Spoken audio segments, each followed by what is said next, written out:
Hi, this is a recipe for chicken kebab. Basically, I just made my own recipe because a lot of the chicken kebabs I was getting recently don't seem to have much taste. So I thought I'd make my own. Basically, I had a look on the internet and sort of pieced together my own recipe, which is pretty decent in my opinion. Has a decent amount of flavour, a bit of a garlicky flavour if you like that. So first of all, this recipe is for about 300 grams of chicken, approximately, which is about enough for two people. So basically, the first step is just to get some chicken and cut it into strips, just so it cooks reasonably quick, and also so the flavour can get distributed through it quite easily. These chicken breasts I've got actually came sort of marinated with some like black pepper and stuff. I'm just using these because these are what I have in my freezer, but basically just use normal chicken breasts, and you can add some black pepper to the recipe. So first of all you do is really get the chicken, chop it up, maybe cut any bits of gristle out, then just put it into a bowl like this.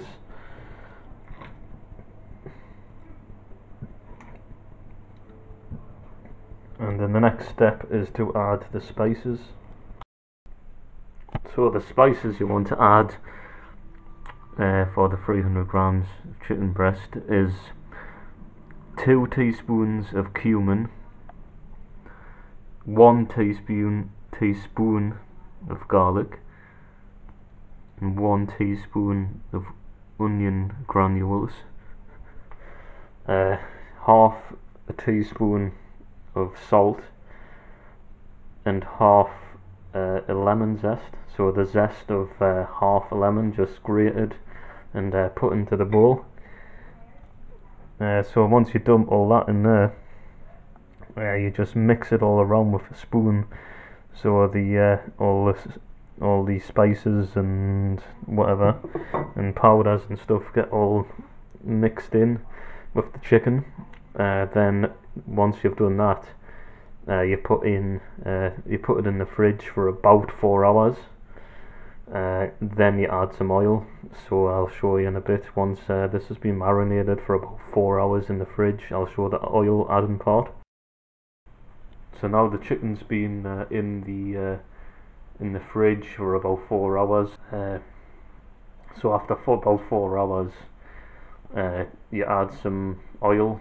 I use this Aldi extra virgin olive oil because it's quite nice. It doesn't taste stuff too much.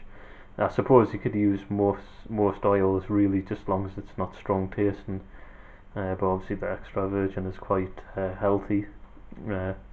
So I've put, for the minute, 30 mils of oil in. I've put it in already, and I've given it a good stir. So now, for me, I'm going to leave this overnight.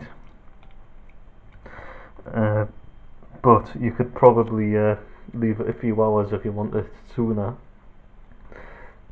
But I'm going to have this tomorrow, so yeah, I'm just going to leave it overnight.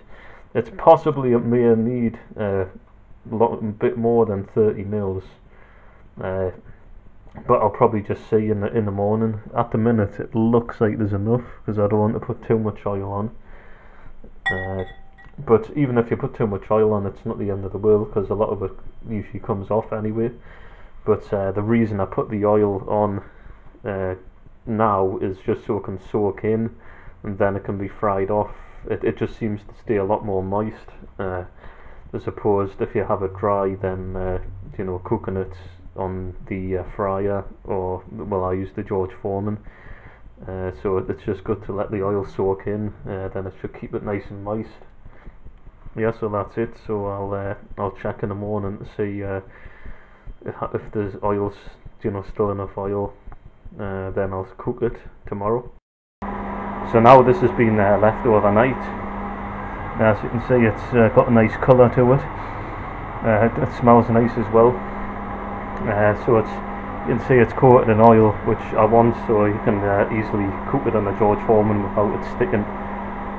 This morning I added an extra 5 ml of olive oil. So yeah, I've actually put some on the George Foreman now. It's only been on for a couple of minutes. It's looking good already. So on the George Foreman I've got it on 200 degrees. I think about 7 minutes. It might be too much, but I always like to be cautious when cooking chicken. So now I've cooked the chicken for about 7 minutes on the George Foreman. So it looks it's well cooked. I've cut into it. It's cooked okay. So and it's a little bit brown how I like it. Nicely well cooked. So now I'm just putting the pita bread thing on the George Foreman for a few minutes while the chicken stands. Now these are like Warburton's wholemeal pita things. They would go really well with it.